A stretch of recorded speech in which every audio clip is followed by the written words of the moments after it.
So guys, today we're going to talk about character development. We've already looked at a number of ways to show me that you understand about a character. So we've done character descriptions, we've done word art, we've done vokies. You're currently working on a storyboard, and I want to show you another way that you can show me character development. So this is an acrostic poem. I have written the word Willow John. That's one of the characters from our novel. And what you will do is you will think of a characteristic or an event, something that shows me that you have known and understood Willow John. So like for instance, we know that Willow John is wise in the ways of the Cherokee.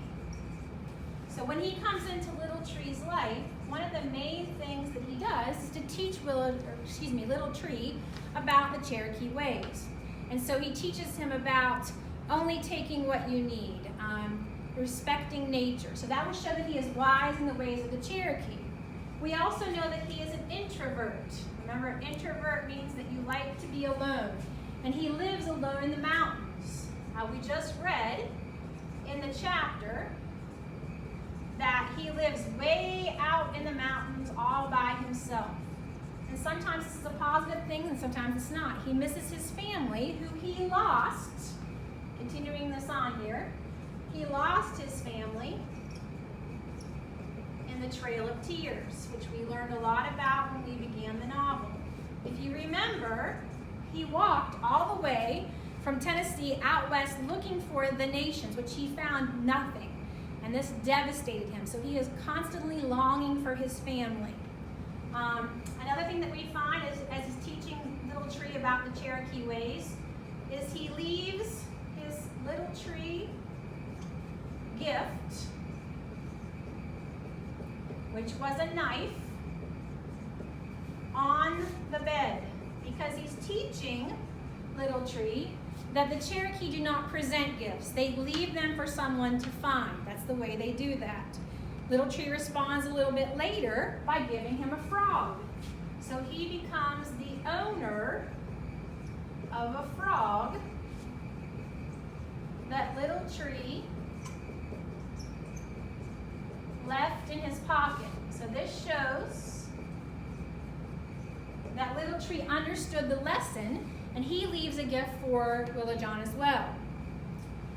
We also know that even though he attends church with them, he has his own beliefs, and he won't bow his head or remove his hat in church. And this just goes to show you his beliefs. We also know that when push comes to shove and Little Tree is removed from the home, that he journeys to the orphanage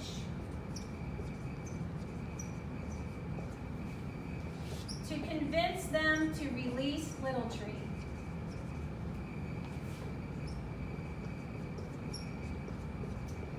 And this just goes to show you how much he loved Little Tree. He's an introvert. He doesn't like people. He travels all this way to convince them to let them go. We also know that he loved the outdoors. The outside was where he loved to be. We know that we just read in the chapter that when he passed away at the end of the book, he asked them to bury him under his favorite tree because he wanted to give back to the tree. He said the tree had given him so much that he could now give back to the tree. The way he showed affection was he hugged those he loved. So he wasn't a man of words, but he would hug them when they came and when they left.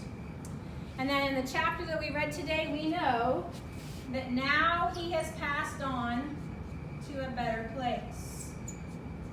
And we know that he said, as he died, the two things that the Cherokee often said. I will wait for you, and it will be better next time. So you can see that through this acrostic poem of his name, I've taught you a great deal, or I reminded you a great deal about Willow John. So what I'm going to ask you all to do is to choose a character, a major character, an important character, or a place. It could be secret place. It could be orphanage. And then teach me or remind me what you know about that person or that place. So if you will go ahead and open up your laptops, open up a Word document, you can go ahead and use creative fonts. You can add a clip art as long as you're using Creative Commons to make sure it's copyrighted or it's not copyrighted. And I will be walking around to give you some help if you need it. So be creative, show me what you know.